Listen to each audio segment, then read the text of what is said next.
అందరికీ నమస్కారం. పేద సామాన్య కుటుంబాల జీవితాల్లో వెలుగులు నింపాలంటే అది విద్య ద్వారానే సాధ్యమవుతుందని నమ్మి పేద ప్రజల ముఖ్యమంత్రిగా పనిచేసినటువంటి వైఎస్ జగన్మోహన్ రెడ్డి గారి మీద ఈ రోజున చాలా మంది విమర్శలు చేస్తూ ఉన్నారు. ఆయన అమ్మఒడి పథకం ఈ దేశంలోని ఎవరు అమలు చేయాల, ఒక కొత్త పథకానికి శ్రీకారం చుట్టి పేద సామాన్య కుటుంబాలు ఉన్నతంగా చదువుకోవాలి, నాణ్యమైన విద్యని అభ్యసించాలి, ప్రతి ఒక్కరూ బడిబాట పట్టాలి అని ఒక దృఢ నిశ్చయంతో విద్యా వ్యవస్థలో విప్లవాత్మకమైనటువంటి మార్పులు తీసుకురావడానికి అమ్మఒడిని ప్రవేశపెట్టి ఎంతో అద్భుతంగా అమలు చేసి ముందుకు వెళ్ళినటువంటి వ్యక్తి జగన్మోహన్ రెడ్డి గారు. వారి మీద ఈ రోజున కూటమి నాయకులతో పాటు షర్మిల గారు కూడా విమర్శలు చేస్తూ ఉన్నారు.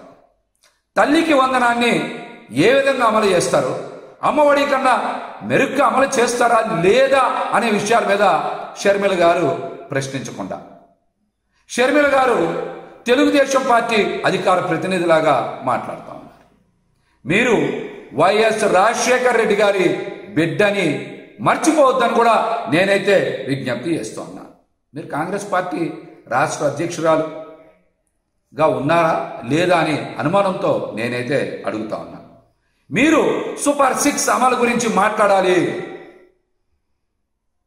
అందులో లోటుపాట్ల గురించి పోరాటం చేయాలి. కానీ ఈరోజు ప్రతిపక్షంలో ఉన్నటువంటి జగన్మోహన్ రెడ్డి గారి మీద విమర్శలు చేస్తూ ఉన్నారంటే మీరు కూటమిలో రహస్య భాగస్వామ్యం ఉందని అందరికీ కూడా అనుమానం కలుగుతోంది.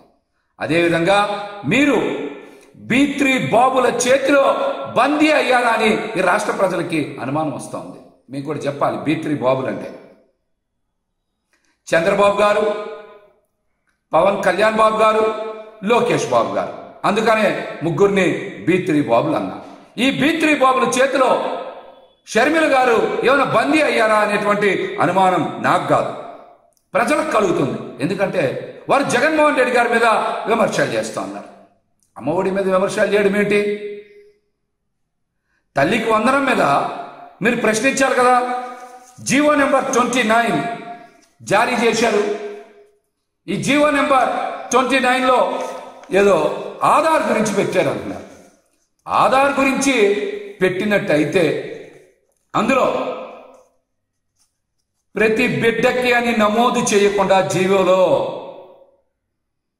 నమోదు చేయకుండా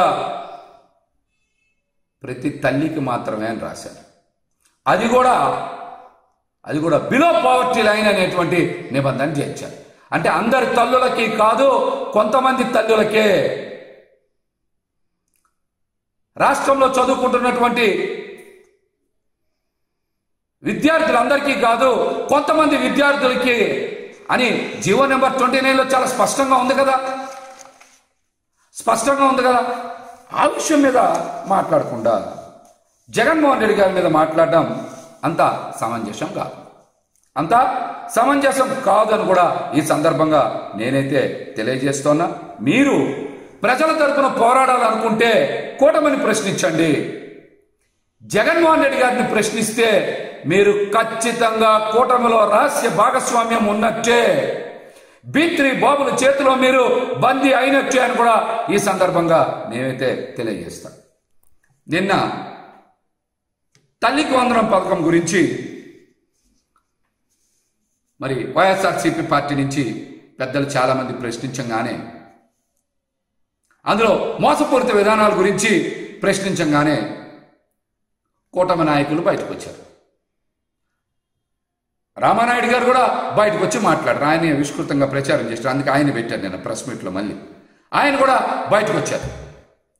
మరి రామానాయుడు గారు జగన్ గారి మీద విమర్శలు చేయడమే పనిగా పెట్టుకొని అసలు పథకం గురించి మాట్లాడడం మానేశారు. మీరు చెప్పాల్సింది, ఈ రాష్ట్రంలో 1వ తరగతి నుంచి 12వ తరగతి వరకు చదువుతున్నటువంటి విద్యార్థుల సంఖ్య 1,05,00,000, 1,06,00,000 ఉంది. మరి వారందరికీ కూడా మీరు ఇస్తామని చెప్పారు. ఒక్కొక్కరికి 15,000 ఇస్తే 15,600 కోట్లు, 15,700 కోట్లు డబ్బులు ఇవ్వాలి. మీరు అంత బడ్జెట్ ఇస్తున్నారా, ఇవ్వట్లేదా? ప్రతి బిడ్డకి తల్లికి వందనం ఇస్తా అన్నారు కాబట్టి మీరు 15,600 15,700 కోట్ల బడ్జెట్ కేటాయించారు. అంత బడ్జెట్ కేటాయిస్తున్నారా లేదా? ముందు ఆ విషయం చెప్పండి. ఆ తర్వాత డిగ్రీ విద్యార్థులకో, ఇంజనీరింగ్ విద్యార్థులకో, పీజీ విద్యార్థులకో ఫీజు రింబర్స్మెంట్ గురించి తర్వాత మాట్లాడదాం. తల్లికి వందనం పథకంలో ప్రతి బిడ్డకి మీరు పథకం అమలు చేస్తా అన్నారు కదా. మరి ఈ రోజున ప్రతి బిడ్డ అని జీవోలో మెన్షన్ చేయకుండా తల్లికి మాత్రమే అని రాశారు. అది కూడా కొంతమంది తల్లులకు మాత్రమే అని రాశారు. ఈ మాటలని మీరు ఎన్నికల ప్రచారంలో చెప్పపోయారా?